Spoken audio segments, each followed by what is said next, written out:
and to describe the history of use of the Tacarigua Savannah, their aspirations for the Savannah, and anything else that is the importance of the Savannah to them, and anything else that is noteworthy in 4 minutes maximum. We're going to keep you very carefully to time. So if first Joyce Thomas of the Burnley Athletic Club will come to the podium, please. Ms. Thomas, please.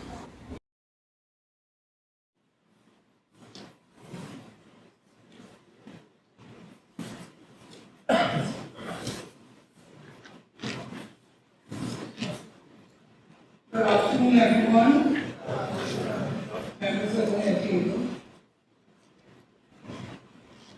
I'm speaking on behalf of the Burnley Athletic Club. The club was founded in 1952 and started training at the St. Joseph Savannah. But early in the 1960s, the club moved to training at the Etihad Ground under the watchful eyes of George Penn Club. In those days, I was a sprinter, and I distinctly remember our pre-season program where we had to jog alongside the pond with all the lilies on the southern side of the area. Over the years, however, the area was greatly reduced with the construction of those houses on the southern side. For a brief period, Burnley went to train at the University of the West Indies. But soon after, we thought it would be more convenient for the athletes to train just off the main road, rather than have to walk down about half a mile to the training ground. After Mr. Clark's passing, Oswald Burgess took over the coaching of the club. And when he passed, the question was asked, will the Burnley Athletic Club die? And at that time, I thought maybe it shouldn't die. And I approached Lucretia Burns, a former athlete of the club, to take over the coaching of the club, and we divided it into track and field. She did the running part, and I did the throwing part. While the runners remained in front of the Etihad stand, the throwers had to just roam about the whole area, both on the eastern side, which is called the Hayes Ground, and on the western side. And if any of you have been around that long, I think some of you will have seen some of us on the east, some of us on the west, sometimes on the south, just throwing. Over the years, the Athletic Club has sent many athletes on scholarships abroad. We have also put athletes on national teams for the Olympics, the Commonwealth Games, the Pan American Games, and the Curricular Games. Some of those I can mention: Kent Bernard, Leonard Field, the Swansons from this area, Sora Best, Ronald Montague, and others. Within recent times, however, we have had to fight with traffic and food vendors. The ground, which we thought was designed for sports and recreation, has been deeply affected. Rugby has been discontinued because the area where they were supposed to be, the food vendors, are now directly in line with where their goalpost was. So that if they wanted to play a game, by the time they take the ball, it will drop on one of the huts. So rugby is out. In the rainy season, things are bad. The ground in front of the grandstand is hardly ever cut. And in fact, last year, the corporation reprimanded our coaches for using a lawnmower to cut the ground. Their excuse for not cutting it was that their equipment was broken. Sometimes their equipment remains broken for quite a long time. On the southern side, where nothing was going on, I thought we could get a base for throwing dirt. But I had to go through the CEO. The CEO told me I had to get written permission from the state of Savannah people, which we got. And eventually we put down a base for throwing, so we were out of the way of everyone. Now that we have started throwing, it is slowly becoming a park. The regional corporation has put up a sign pointing to where the car should park. So as soon as we have finished our training, cars start parking there. Sometimes they even come before. But if the cars come before we are throwing, we continue to throw. So in 2021 we got the base and we are down there. But we have a problem. There are rats down there.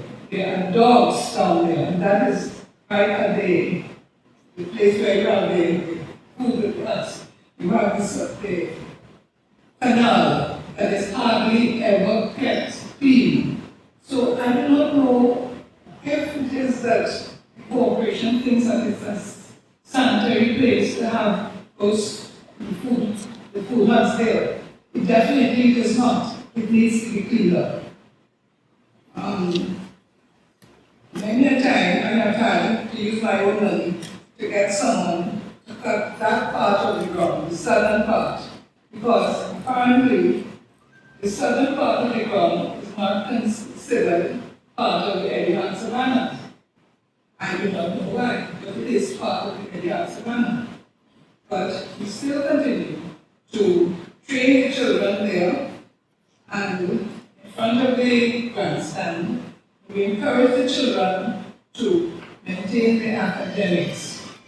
Because academics and athletics must go together. Over the years, we have had about 5, I shouldn't say over the years, from about 2000, we have had 5 athletes go on scholarship to US universities, and we have had another 7 attend UE or UTT.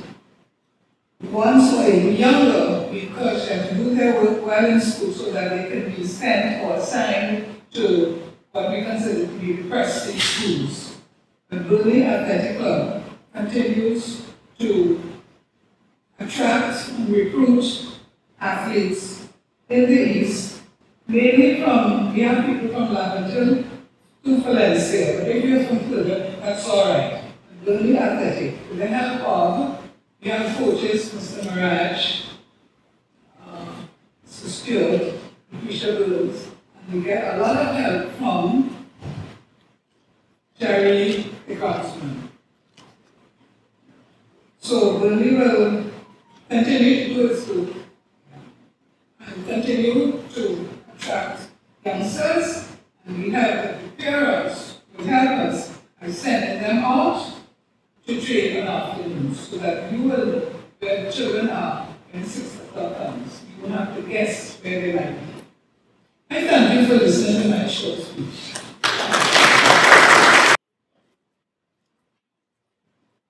Good afternoon, fellow visitors and stakeholders. I'm also Haynes. I'm a member of the Olympic Games Coaching School, and we have been in existence for over 35 years. And during that time, we have made a valuable contribution to the life of the youth and of the seniors. They, because youth have now developed and have now grown into adulthood. So we bridge together. Over those years, I've had opportunities to observe on numerous occasions different attitudes from different stakeholders in the community towards the youth and activities on the ground. And it has been a mixed bag of sports and discourses. Okay? So apart from being for Games Coaching School, I was also involved in preparing the grounds, like market fields and so on. Not only the football field, but also the track field.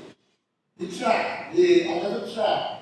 I remember one night I was asked to One time I was asked to assist in Anthony Brown. I was Anthony Brown and I went to the night. And I was almost accosted by some bandit at night. I finally did it early in the morning. I went completely in the morning. And when I approached, I was asked to send in my cost for doing all that. And when I submitted my cost in Ministry of Sports, I was given a blank response. I never get complaints for my effort. Okay? So we have made contributions in various fields. We have 3 disciplines: is football, track and field, and cricket. The football aspect has now taken a side because all over the country there are Muslim clubs and organizations that serve community in this aspect, in this sphere of football. So we have transferred our focus to track and field and cricket. Very few funds is not necessary. But over the years, last 20 years, I have had the opportunity of interacting with a number of people, both administrative and civilian, and villagers.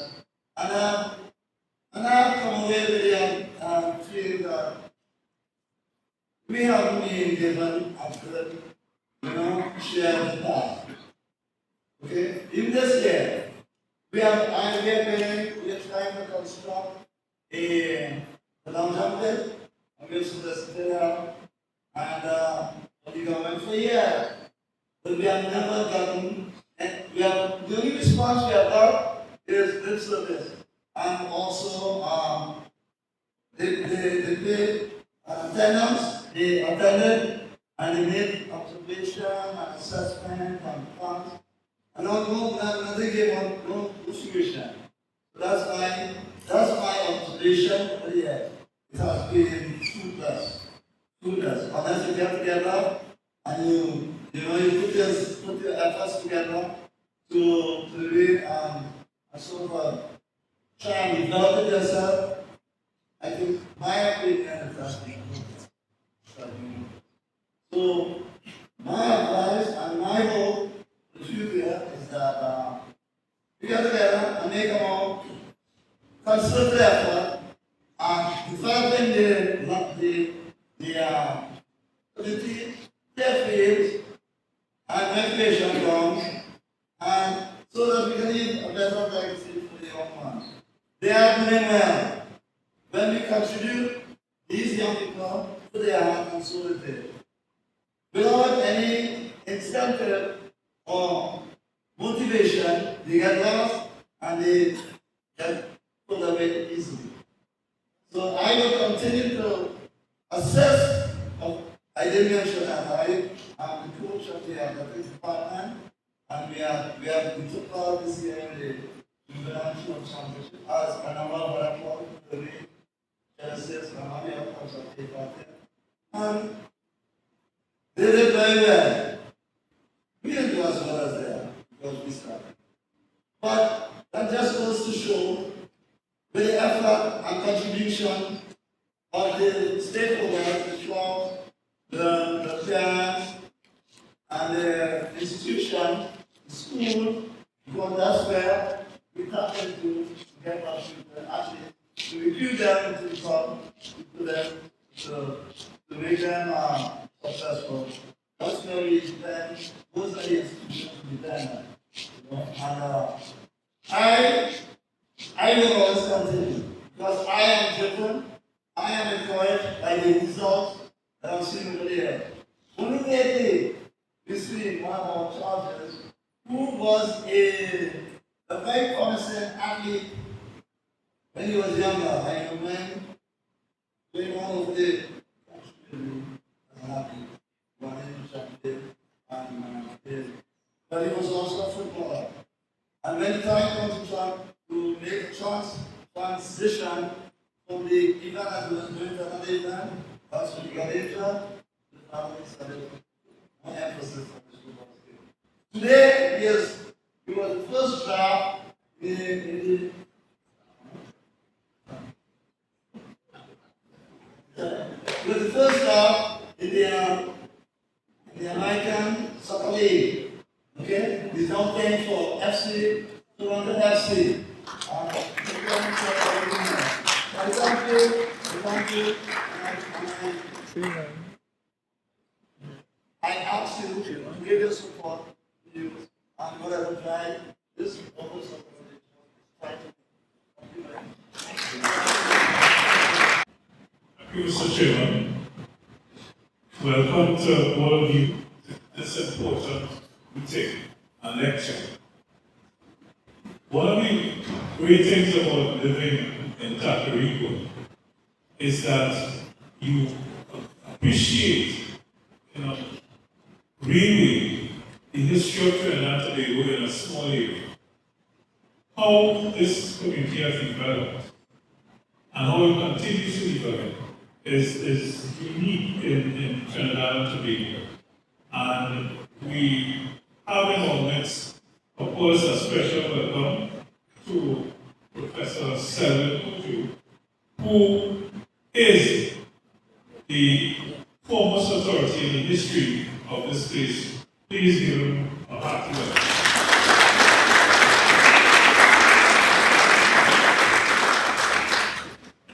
We have lost a lot of our intellectuals to the metropolitan countries. But one thing about Professor Cudjoe, he has always maintained his roots in Tacarigua. And if any of you doubt that, you will see him constructed a retirement home as we speak. Such is his commitment to the community.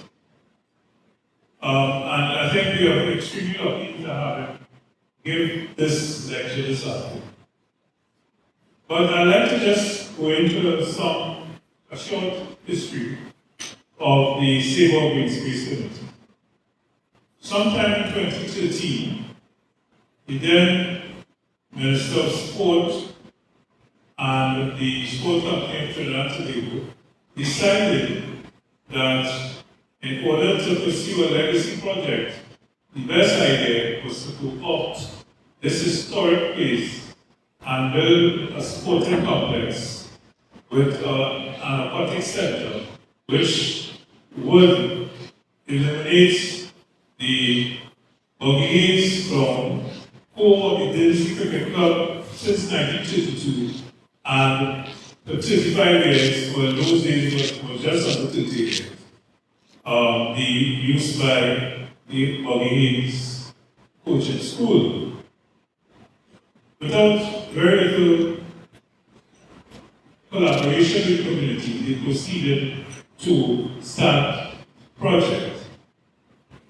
Incensed and concerned, some members, including Buggy and Dr. Cara James, came to a meeting where I was present and decided to give us a kind of chronological account as to what was taking place. What happened next is that we formed ourselves into a group to save the savannah for the community. And one of our members, gentleman by the name of Rand Gates, coined the name Save Our Green Space Committee. We garnered support from the community, from the district of City North, the descendants of indentured servants, mainly of penguin extraction in the east, the cosmopolitan west, but dominated by indentured servants of Muslim descent. And of course, the newbies, the south, where post-1970, hundreds and hundreds of houses and new residents moved into that area. We all got together, raised some funds, mobilizing the whole population, and we were able to prevail in court in 2015. We did get help from corporates, we got help from some opposition politicians at the time. and we were able to prevail. One of the thoughts that would have been the end of that. However, we recognize that there were complaints from stakeholders, and you all heard from the Burnley representative, you all heard from Mr. Hayes as to the kind of problems you're getting. And of course, I can't talk about this situation without mentioning Jerry. Give Jerry a round of applause.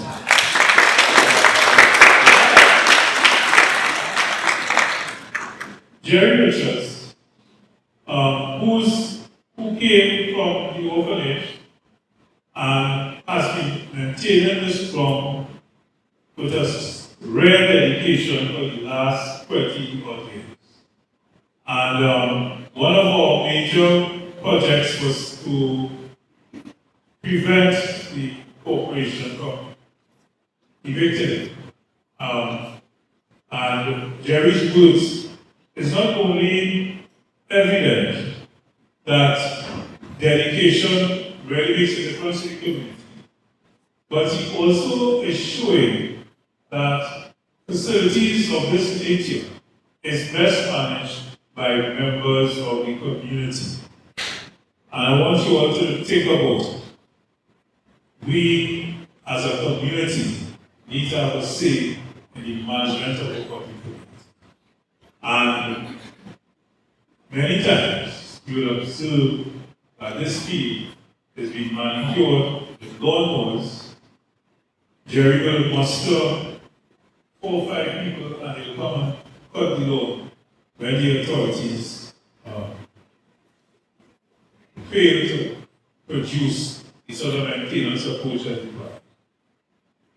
So we as a green space committee have been suggesting to them for some time that we have a joint approach to the management of the space. And because, let's face it, if they don't cut the grass, the users cut the grass. Right? There are certain hard projects which, of course, the community will need assistance to perform. But if we sit down together, we will be in a position to do a more efficient job. So we felt that we need some education for people to appreciate this God. It's not a place just to go and dig up and do what you want.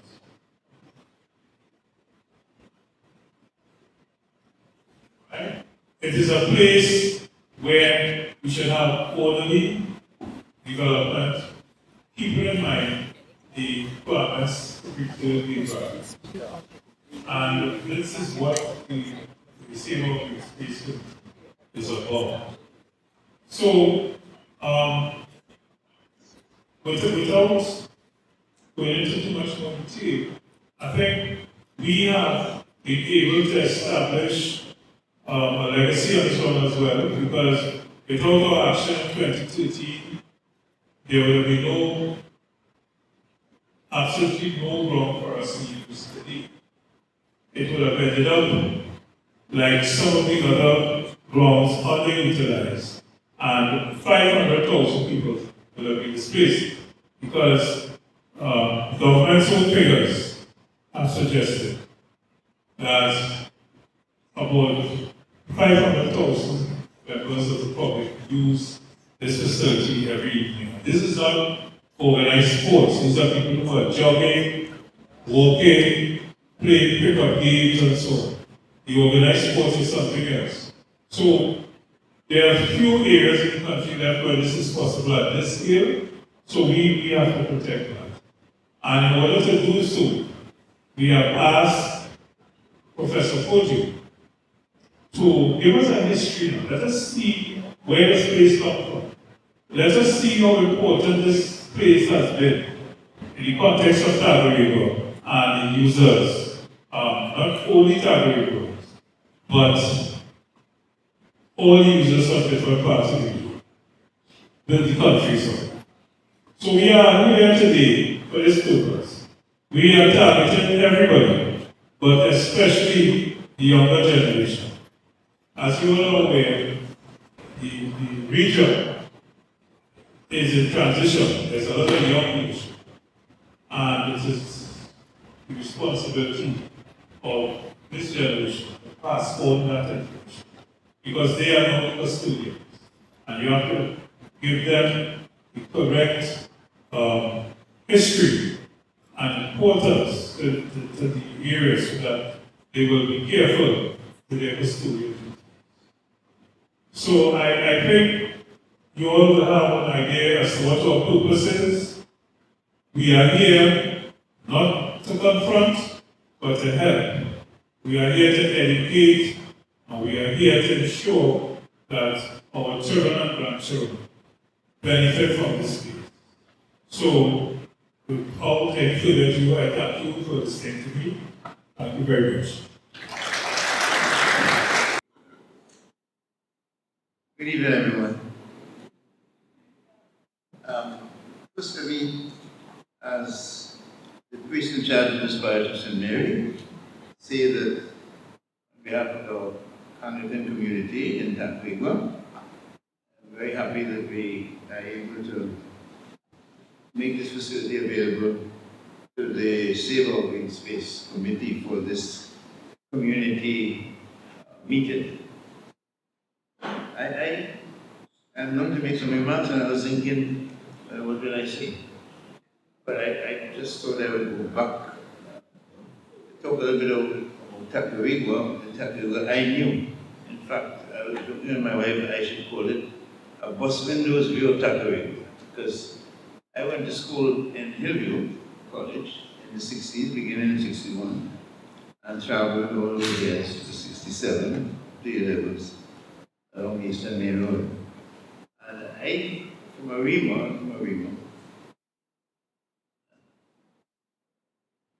I didn't know anything about Tacarigua, so I really had a daily view of Tacarigua, the buildings, the people, the students traveling up to school and all that. And as I reflect on it, then it means that if you start from Dinsby, I think Tacarigua starts a little bit before that.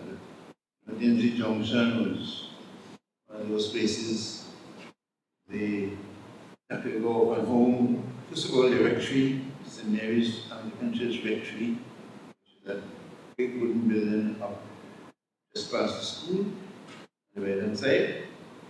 It was past the site, the Tacarigua Presbyterian School in those days. It was the Blackadder, I think, Blackadder Memorial, yes. I think Selwyn mentioned that in his book, Tacarigua, Village in Trinidad. I had a little book which I read and which gave me a lot of the information that I know how to Tacarigua. But in those days, one of the daily sites would be the Blackadder Memorial, what we call it Tacarigua Presbyterian School now. The rectory, the Anglican rectory, the St. Mary's Church, the St. Mary's Children's Home, the Tacarigua Bridge. Well, these were part of my daily sites. Because I came to know people in Tacarigua as well, because when they heard you, there were people there who I now come to know. The interesting thing is, after all of this, where I want to end is that I now live in Tacarigua. I'm the parish priest of the St. Mary's Anglican Church, and I'm pretty much rooted in Tacarigua at this particular juncture. And in fact, I've been living in Tacarigua something, but in Paradise Gardens for 37 years, and I lived for a few years with Peter and Bolio, 5th Street East. So around 40 years I've been living in Tacarigua. Those days, going back to my school days, Tacarigua was just a place that I passed through and came to become very familiar with some of those very institutions that I now actually, like the church where I'm the priest, St. Mary's Children's Home, where I'm actually, at this point in time, chairman of the board, at least for this time. And the Orange Grove Savannah was a site that was a daily site, that was the Anglican school, just by the Savannah as well. But more than just a daily site, the Tacarigua Savannah, the one that's called Church Grounds here and the one over there.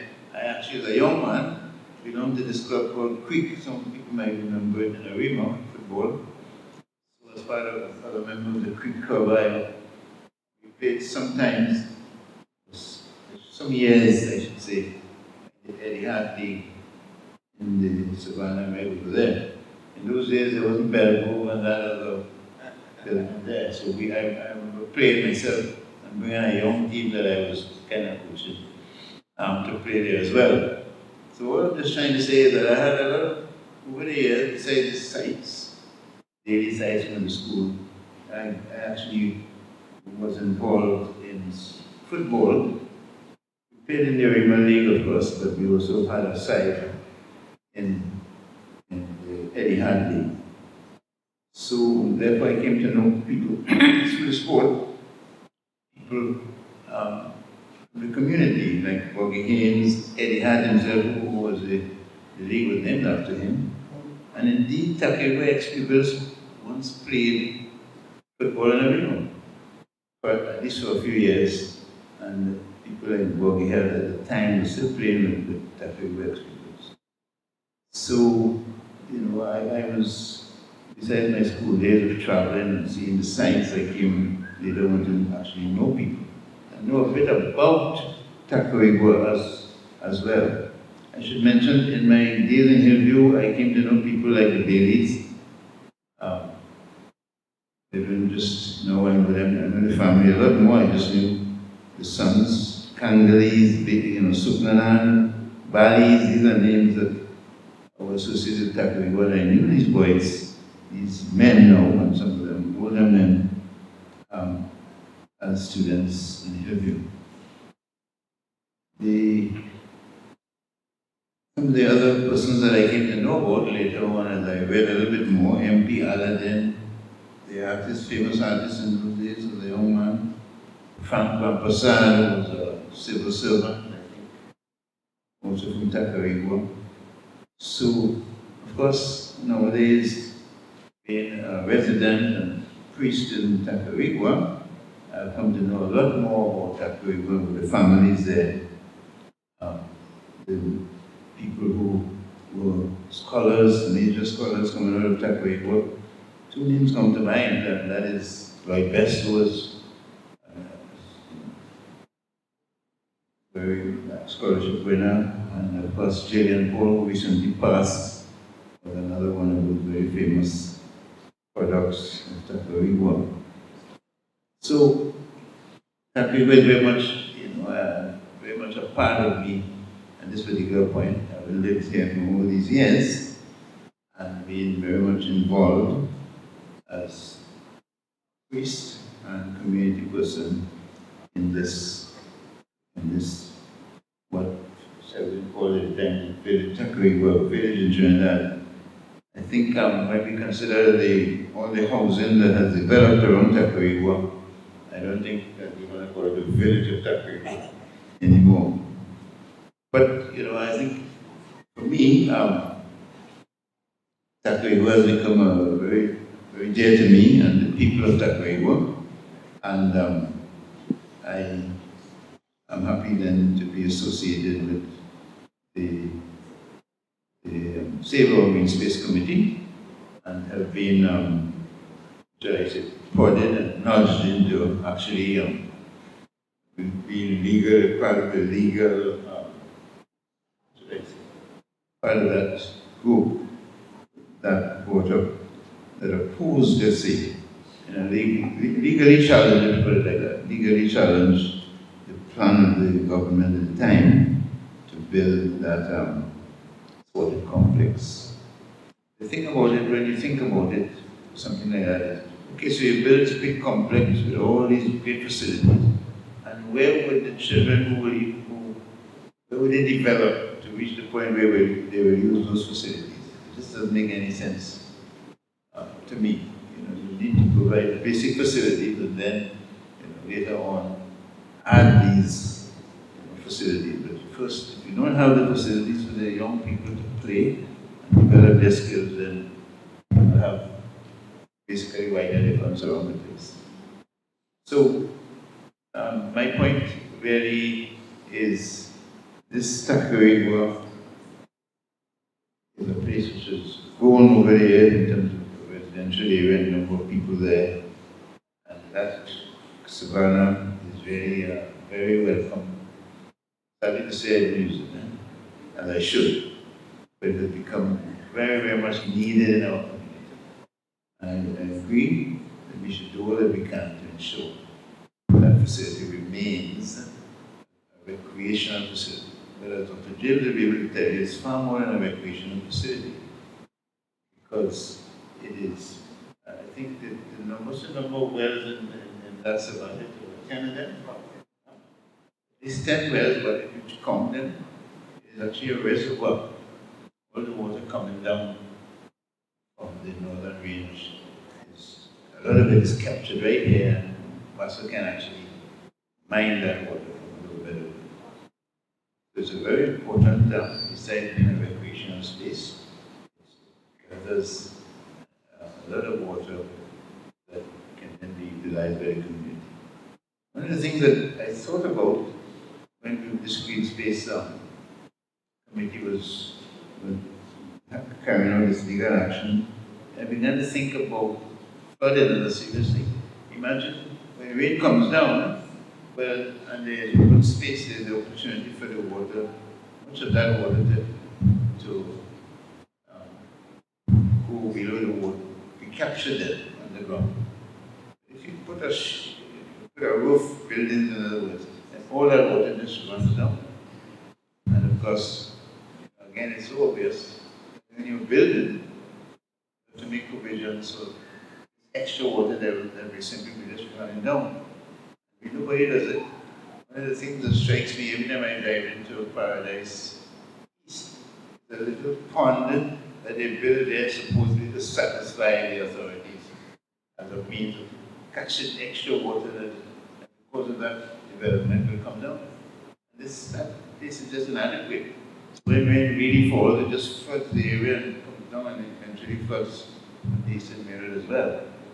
So basically, I think over and above the work of this Civil Green Space Committee with respect to the savannah, there is really a lot of thinking we have to do about how mindlessly we go about setting up our developments, and this causing tremendous damage and extra flooding over and above the normally expected flooding, especially in the central areas. So these are my remarks. I'm very happy to be associated with the work of the Civil Green Space Committee, and I hope, pray that this committee continues to do the good work that it is doing at the moment. So thank you very much.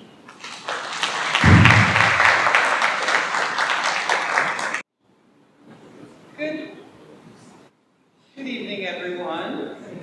This is quite impromptu, so forgive me if I have several senior moments. I'm approaching 75 pretty soon, so these do come, and I wasn't planning or prepared. But welcome, everybody. I see my young people looking cold. Get up and shake a little bit if you have to, but we want to keep you here so you can hear Professor Cudjoe's lecture, please. This is a very important event, and I'm delighted to see the range of ages that are here. And I would like to acknowledge some of the people who stood up and fought hard for the first round of our struggle, advocacy to keep the savannah alive, the savannah that we have. And I see two young people who have now grown up a little bit, but two older people, and I'll start off with the older one, Norma Lewis, who is in her 80s. Norma, would you stand? Norma is a member of St. Mary's Parish. Norma, are you 87 or thereabouts? Have to be quite a lot of years. Wow.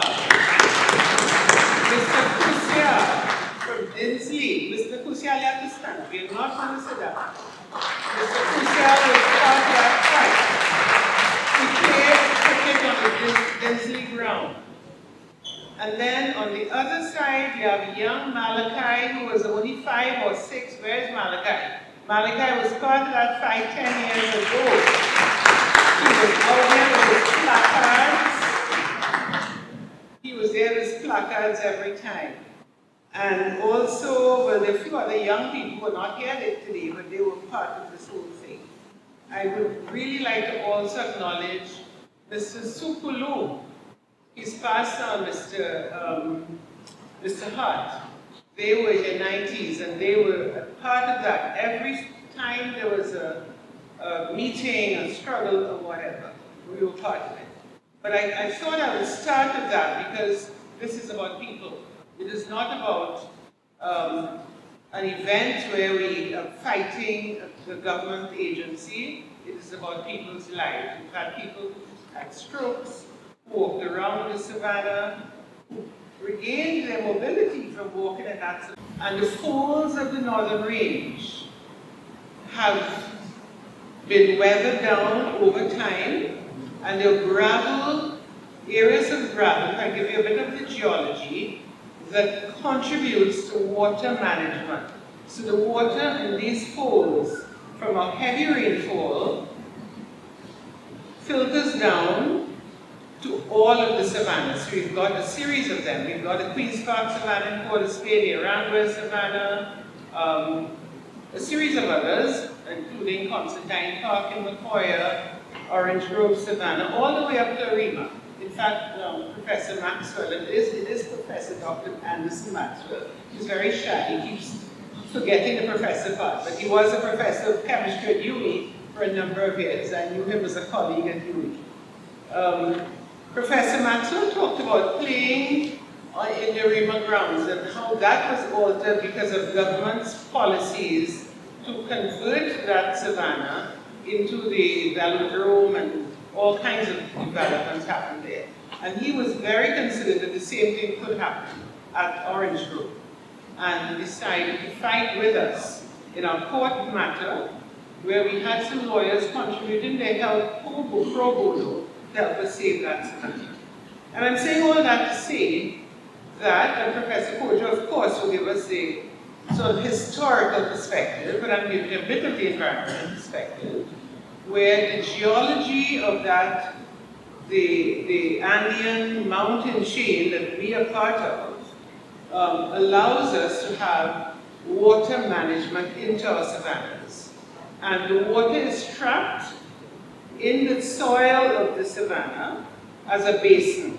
Those of you young ones who play football know that after a really heavy shower of rain, Jerry can tell you, when after a heavy shower of rain, you walk into about 2 or 3 inches of water in that savanna.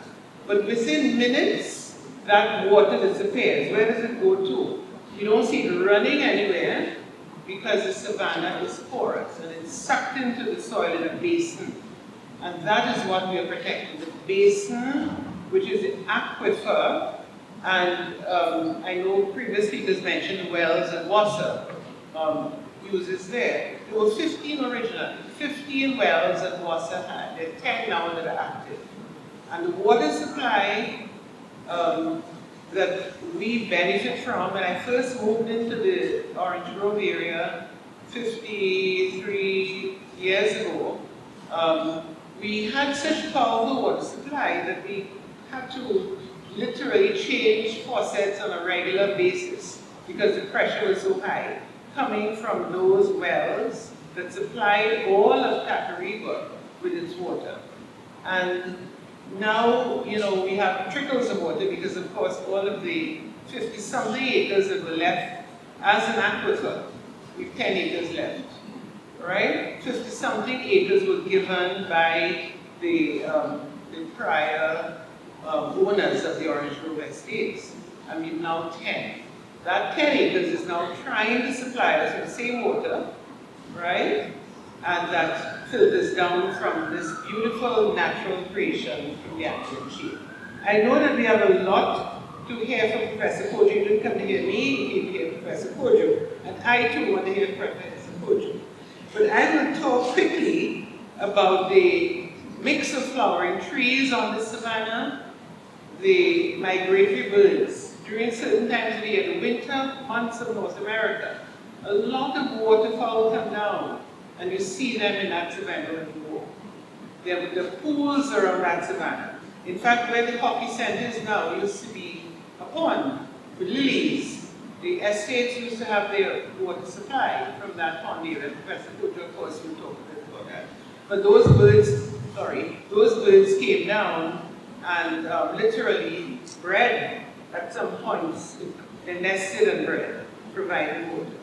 Human health and well-being, I talked about people with strokes and so on, who benefit from the pure air. You see people who start off walking, they can hardly make the whole savanna round, and in a year's time, they can make the savanna lap 3-4 times because of the pure air, the purity of the air, so on walking around the savanna.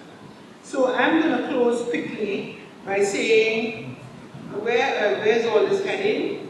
It's heading into a disastrous environment for us.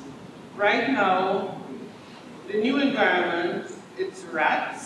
Somebody mentioned it. I think we had Joyce Thomas from Burnley mention how many rats there are because of the food court and the waste that's there. We don't need to be eating rat feces as well. I'm not putting it all off, but there are lots of rats in that savanna. All right?